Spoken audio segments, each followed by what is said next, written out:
사도행전 26장. 그때 아그리빠가 바울에게 말했습니다. 내 자신을 위해 변호할 것을 허락하노라. 그러자 바울은 손을 들어 변호를 시작했습니다. 아그리빠 왕이여, 제가 오늘 당신 앞에 서서 유대 사람들의 모든 모함에 대해 저 자신을 변호하게 된 것을 다행으로 여깁니다. 특히 왕께서는 모든 유대 관습과 문제에 대해 잘 알고 계시니 더욱 그렇습니다.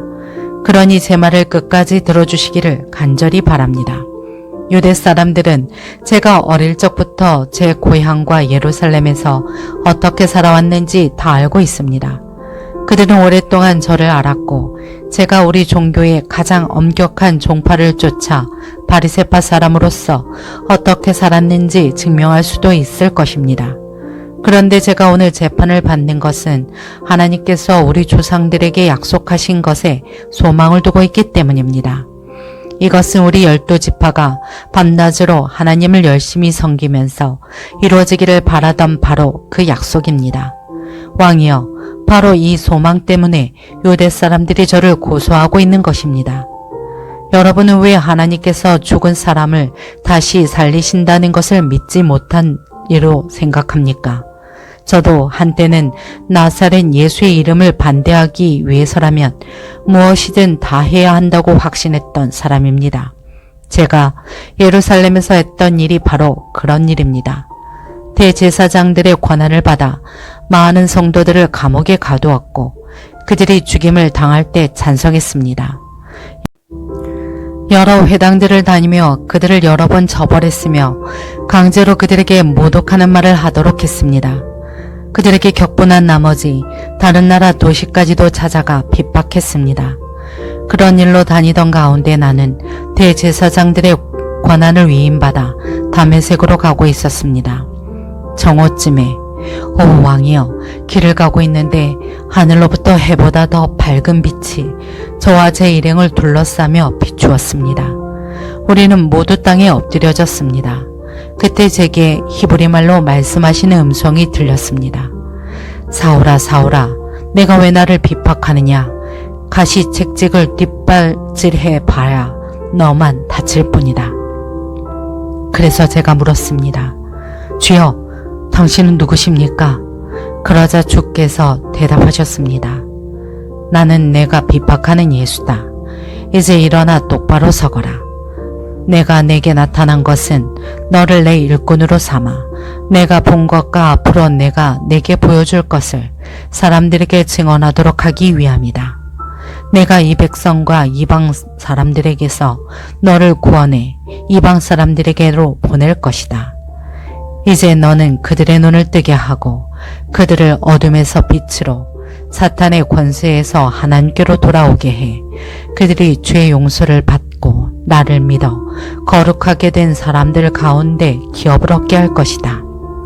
아그리빠 왕이여, 그래서 저는 하늘에서 보여주신 이 환상에 거역하지 않고 먼저 다메섹 사람들에게, 다음으로 예루살렘 사람들과 온 유대 사람들에게, 그리고 이방 사람들에게까지 그들이 회개하고 하나님께 돌아와 회개에 합당한 행동을 보이라고 선포했습니다. 바로 이 때문에 유대 사람들이 성전에서 저를 붙잡아 죽이려고 했던 것입니다. 그러나 저는 바로 이날까지 하나님의 도움을 받아왔기에 여기 서서 높고 낮은 모든 사람들에게 증언하고 있는 것입니다. 저는 모세와 예언자들이 앞으로 일어나리라고 예언한 것 외에는 아무것도 말하지 않았습니다. 그것은 그리스도께서 고난을 당하셔서 죽은 사람들 가운데 가장 먼저 부활하심으로 이스라엘 백성과 이방 사람들에게 빛을 선포하시리라는 것입니다. 바울이 이같이 말하자 베스도가 바울의 변호를 가로막으며 소리쳤습니다. 바울아, 내가 미쳤구나. 내 많은 학식이 너를 미치겠구나. 바울이 대답했습니다. 베스도 각하, 저는 미치지 않았습니다. 제가 드리는 말씀은 사실이며 제정신으로 하는 말입니다. 왕께서는 이 사실을 알고 계시므로 제가 거리낌 없이 말할 수 있습니다. 이것은 어느 한 구석에서 일어난 일이 아니기 때문에 어떤 것 하나라도 왕께서 모르고 넘어가셨을 리 없다고 저는 확신합니다. 아그리빠 왕이여, 예언자들을 믿으십니까? 왕께서 믿으시는 줄 제가 압니다. 그러자 아그리빠가 바울에게 말했습니다. 내가 이 짧은 시간에 나를 그리스도의 사람으로 만들 수 있다고 생각하느냐? 바울이 대답했습니다. 짧은 시간이든 긴 시간이든 왕뿐 아니라 오늘 제 말을 듣고 있는 모든 분들이 이 쇠사슬을 제외하고는 저처럼 되기를 하나님께 기도합니다. 그러자 아그리빠 왕이 일어났고 베스도 총독과 버니게 그리고 그들과 함께 앉아있던 사람들도 다 일어났습니다.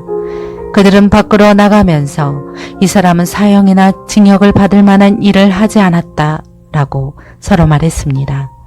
아그리빠는 베스도에게 이 사람이 황제께 상소하지만 않았더라도 석방될 수 있었을 것이오 라고 말했습니다.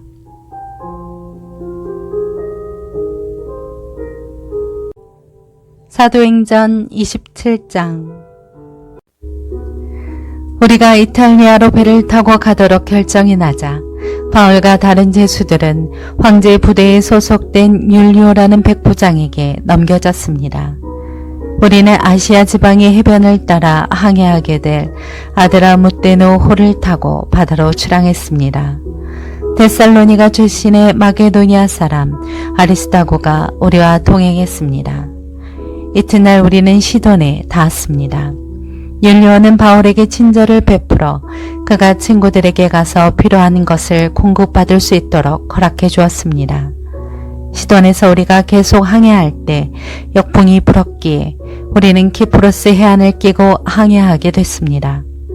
길기아와 밤빌라 앞바다를 지나서 루기아 지방의 무라에 상륙했습니다. 그곳에서 백부장은 이탈리아로 가는 알렉산드리아 호를 찾아 우리를 그 배에 태웠습니다. 우리는 여러 날 동안 느린 항해 끝에 가까스로 니도 앞바다에 도착했습니다. 그러나 바람이 불어 우리 항로를 지키지 못하고 살모 내 맞은편 크레타 섬을 끼고 간신히 해안가를 따라 움직여 라세아 도시에서 가까운 아름다운 항구라는 곳에 이르렀습니다. 많은 시간이 소모되고 금식하는 절기도 지났기 때문에 항해가 위험해졌습니다. 그래서 바울이 사람들에게 충고했습니다. 여러분, 내가 보니 우리가 이렇게 계속 항해하다가는 재난에 빠지고 배와 짐이 큰 손실을 입을 뿐 아니라 우리 목숨도 위태로울 것입니다. 그러나 백부장은 바울의 말보다는 선장과 선주의 말을 더 따랐습니다. 그 항구는 겨울을 나기에 적당하지 않았기 때문에 대다수의 사람들이 베릭스에 가서 겨울을 날 수 있기를 바라는 마음에 계속 항해하고자 했습니다. 베릭스는 크레타 섬에 있는 항구 도시로 남서쪽과 북서쪽을 향하고 있었습니다. 부드러운 남풍이 불기 시작하자 그들은 자기들이 바라던 대로 됐다고 생각했습니다. 그래서 그들은 닻을 올리고 크레타 섬 해안을 따라 항해했습니다. 그런데 얼마 지나지 않아 그 섬으로부터 유라굴로라는 태풍이 불어닥쳤습니다. 배가 폭풍에 휘말려 방향을 잡을 수가 없었습니다. 그래서 우리는 배가 가는 대로 내맡기고 표류하다가 가우다라는 작은 섬 아래쪽을 따라 지나면서 간신히 거룻배를 바로잡을 수 있었습니다. 선원들은 그 배를 끌어올리고 아래로 밧줄을 내려보내 선체를 둘러맸습니다. 그대로 가다가는 배가 스르디스 해안의 모래 언덕에 처박힐까 두려워 그들은 닻을 내려 배가 표류하게 했습니다. 우리는 폭풍에 몹시 시달리다 못해 이튿날에는 선원들이 짐을 바다에 던져넣기 시작했습니다. 3일째 되는 날에는 선원들이 배의 장비들을 자기들의 손으로 내던졌습니다. 여러 날 동안 해와 별도 나타나지 않고 폭풍만 계속 불어닥치자 결국 우리는 구조될 모든 소망을 포기했습니다. 사람들이 오랫동안 아무것도 먹지 못하고 있는 가운데 바울이 일어나 그들 앞에 서서 말했습니다. 여러분, 크레타 섬에서 항해하지 말라는 내 충고를 들었었더라면 이런 타격과 손실은 입지 않았을 것입니다. 그러나 이제 내가 여러분에게 당부합니다. 여러분 가운데 아무도 목숨을 잃지 않고 배만 손상될 것이니 안심하기 바랍니다. 어젯밤 내 하나님, 곧 내가 섬기는 하나님의 천사가 내 곁에 서서 바울아 두려워 마라. 내가 마땅히 가이사 앞에 서야 한다. 그래서 하나님께서 너와 함께 항해하는 모든 사람들의 생명을 내게 맡겨주셨다라고 하셨습니다. 그러니 여러분 안심하십시오. 나는 하나님을 믿으니 내게 말씀하신 대로 이루어질 것입니다. 그러나 우리는 밀려서 어느 섬에 닿게 될 것입니다. 14일째 되는 날 밤에 우리는 아드리아 바다 위에서 표류하고 있었습니다. 한밤중이 됐을 때 선원들은 무태 가까이 왔음을 직감했습니다. 수심을 재어보니 물의 깊이가 약 25루기아였습니다. 조금 있다가 다시 재어보니 약 15오루기아였습니다. 우리가 암주에 부딪히게 될까 두려워 선원들은 고물에서 4개의 닻을 내리고 날이 밝기만을 바랐습니다. 그런데 선원들은 도망칠 속셈으로 뱃머리에 닻을 내리는 척하면서 거룻배를 바다에 띄웠습니다. 그때 바울이 백부장과 군인들에게 말했습니다. 이 사람들이 배 안에 같이 있지 않으면 당신들도 구조되지 못할 것이오. 그러자 군인들은 거룻배에 묶여있던 밧줄을 끊어 거룻배를 떼어버렸습니다. 날이 밝아올 무렵 바울은 그들 모두에게 무엇이든 먹어두라고 권하며 말했습니다. 지난 14일 동안 여러분은 계속 마음을 졸이면서 아무것도 먹지 못하고 굶고 지냈습니다. 그러므로 이제는 여러분이 음식을 좀 먹어둘 것을 권합니다. 그래야 살아남을 수 있습니다. 여러분 가운데 어느 누구도 머리카락 하나라도 잃지 않을 것입니다. 바울은 이렇게 말한 뒤 떡을 조금 가져다가 모든 사람들 앞에서 하나님께 감사한 후 떼어 먹기 시작했습니다. 그러자 모든 사람들도 용기를 얻어 음식을 먹었습니다. 배 안에 있던 사람은 모두 276명이었습니다. 그들은 배부르게 먹고 난 뒤 남은 식량을 바다에 던져 배를 가볍게 해두었습니다. 날이 밝자 어떤 땅인지는 모르지만 그들은 모래사장이 펼쳐진 해안을 볼 수 있었습니다. 그들은 가능한 그곳에 배를 대기로 작정했습니다. 그래서 닻을 끊어 바다에 버리고 키를 묶은 밧줄을 늦추었습니다. 그러고 나서 앞돛을 끌어올려 바람에 맡기고 해안 쪽으로 배를 몰았습니다. 그러나 배가 모래 언덕에 부딪혀 자초됐습니다. 두 물살이 합쳐지는 곳에 걸리는 바람에 뱃머리는 꽉 박혀 옴짝달싹도 하지 않았고 배 뒤쪽은 거센 파도 때문에 깨어졌습니다. 군인들은 죄수들이 헤엄쳐 도망가지 못하도록 죽일 계획이었습니다. 그러나 백부장은 바울의 목숨을 살려줄 생각에 군인들의 뜻을 막았습니다. 그는 수영할 수 있는 사람은 물에 먼저 뛰어들어 육지로 올라가라고 명령했습니다. 남은 사람들은 널판지나 부서진 배 조각을 붙잡고 나가도록 했습니다. 이렇게 해서 모든 사람이 무사히 육지로 구출됐습니다. 사도행전 28장. 무사히 해안에 도착하고서야 우리는 그것이 몰타 섬이라는 것을 알았습니다. 그 섬 원주민들은 우리에게 각별한 친절을 베풀어 주었습니다. 또 비가 오고 추웠기 때문에 불을 지펴주며 우리 모두를 맞아주었습니다. 바울이 마른 나뭇가지 한 묶음을 모아다가 불 속에 넣었더니 뜨거운 열기 때문에 독사가 기어나와 바울의 손에 달라붙었습니다. 원주민들은 독사가 바울의 손에 매달려 있는 것을 보고 서로 수군거렸습니다. 이 사람은 살인자가 분명하다. 그가 바다에서는 살아났지만 정의의 여신이 그를 살려두지 않나 보다. 그런데 바울은 그 뱀을 불 속에 떨어버렸고 아무런 상처도 입지 않았습니다. 사람들은 그가 몸이 부풀어 오르거나 갑자기 쓰러져 죽을 것이라고 생각했지만 오래 기다려봐도 아무 일 없는 것을 보고는 생각이 바뀌어 바울을 신이라고 말했습니다. 그 섬의 추장인 보블리오가 그 근처에 자신이 소유한 땅을 갖고 있었습니다. 그는 우리를 자기 집으로 맞아들여 3일 동안 극진히 대접해 주었습니다.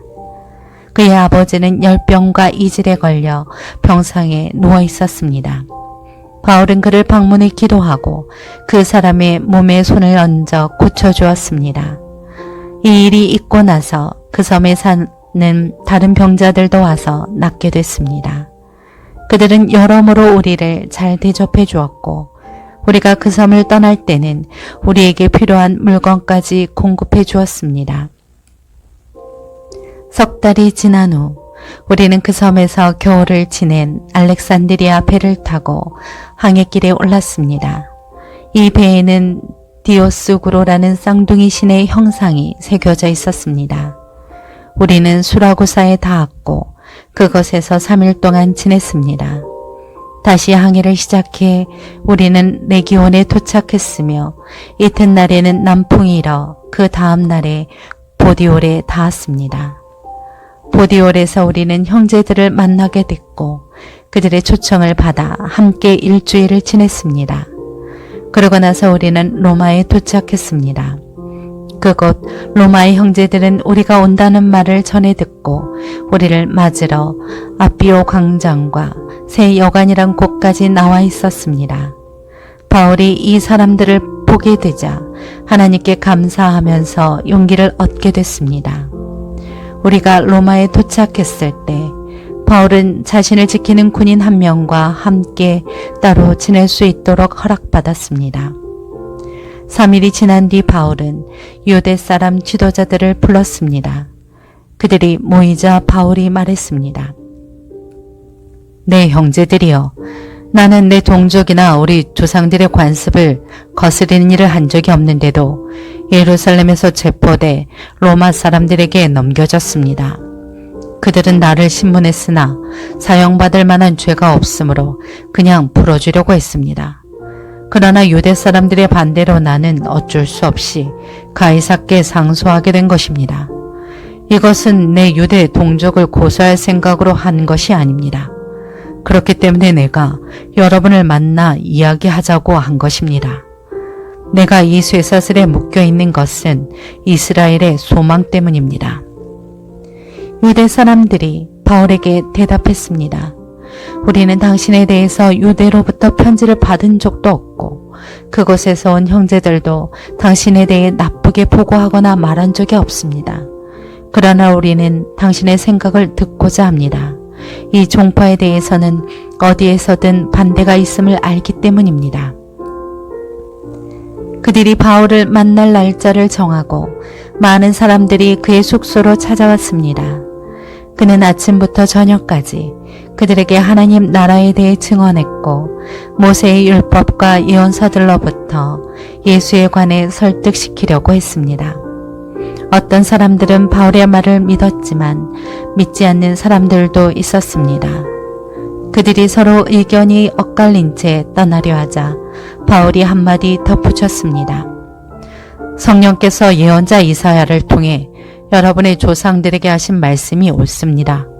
이 백성들에게 가서 말하라. 너희가 듣기는 들어도 깨닫지 못하고 너희가 보기는 보아도 알지 못할 것이다. 이 백성들의 마음이 무뎌지고 귀는 듣지 못하고 눈은 감겨 있다. 이는 그들의 눈으로 보고 귀로 들으며 마음으로 깨닫고 내게 돌아와 고침을 받지 못하게 하려는 것이다. 그러므로 여러분, 하나님의 구원이 이방 사람들에게로 갔다는 것을 알아야 합니다. 그들은 듣게 될 것입니다. 바울은 만 2년 동안 자기 셋집에 머물면서 자신에게 찾아오는 모든 사람을 맞아들여 어떠한 방해도 받지 않고 담대하게 하나님의 나라를 선포하고 주 예수 그리스도에 관한 것을 가르쳤습니다.